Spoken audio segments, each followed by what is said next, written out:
First thing ఏంటి? దేవుడి కార్యం జోక్యం చేసుకోవాలంటే యథార్థమైన ప్రార్థన, హృదయపూర్వక ప్రార్థన. రెండోది స్తుతి.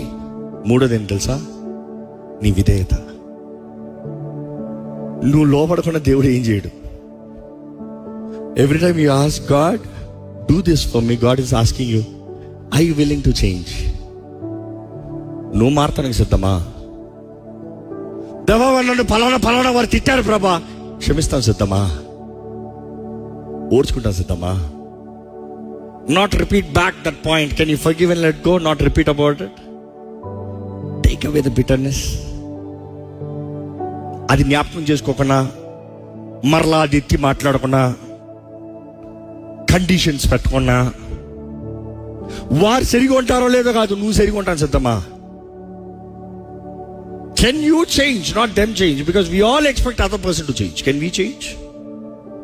See, that is the toughest part. అందుకని యథార్థంగా, that is the toughest part. వారు అలా చేశారు కాబట్టి నేను ఇలా, వాళ్ళు అలాగనే చేస్తారు. నువ్వు ఇలాగ ఉంటావా? నువ్వు మారుతావా? Can you change? They dishonor you, they disrespect you, but can you love?